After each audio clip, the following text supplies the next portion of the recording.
Did you know there is a study that shows mothers are approximately asked 300 questions per day per child? I sometimes wonder how my mother did it.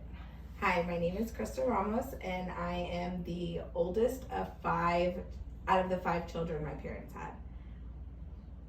As I have said before, I am unofficially the family manager. Krista, Katrina, Christina, Christopher, and Christian.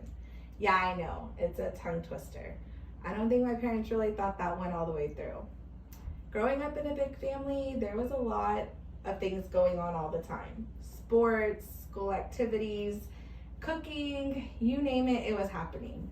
I can safely say that most fights and arguments happened over lost shoes.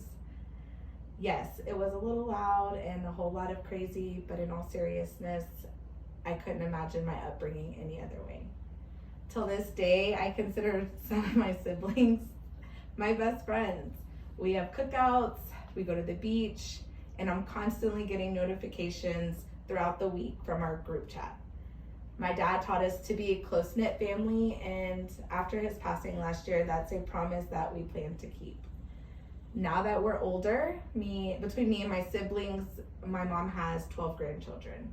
We literally can start our own baseball team. When my kids were younger, they loved playing sports, and although it sounds cliche, my kids are my world. So Destiny, she was born 10 days after I turned 16. She is 19 years old. We basically grew up together, and she will be starting school at San Jac in the fall. My son Nehemiah, he is a junior in high school, and he loves sports. You can literally ask him anything about sports and he knows it. He is also the child that tests my patience the most. My youngest, Jasenia, she's 14 in 2 weeks.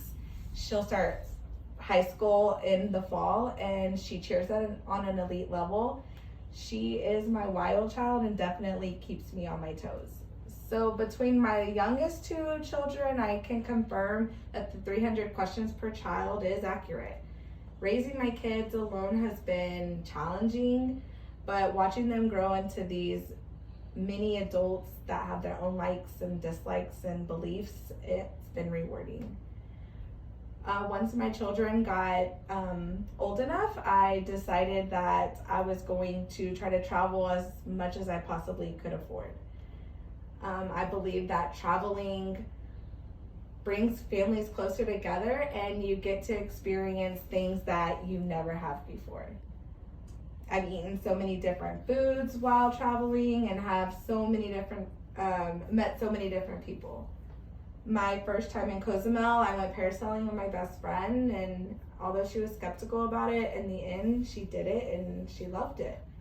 During 2021, we went to Honolulu, Hawaii, and they were so friendly there. The food was delicious. We visited different parts of the island and came home with so many memories. This year, we visited the Grand Canyon. That one was on my bucket list. Feeling so small compared to something so grand was unexplainable. Me and my youngest daughter ziplined together, and the views were gorgeous. It was like something you would see out of a book. Did you know that researchers found that men who skip out on their annual vacation have a greater chance of suffering a heart attack by 30%?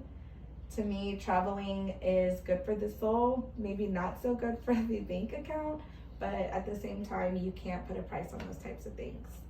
So this is me, a mother, a sister, a friend who loves to travel, loves sports, and thinks that family is the greatest gift of all. Yay. Okay, so that's it. How much time was it?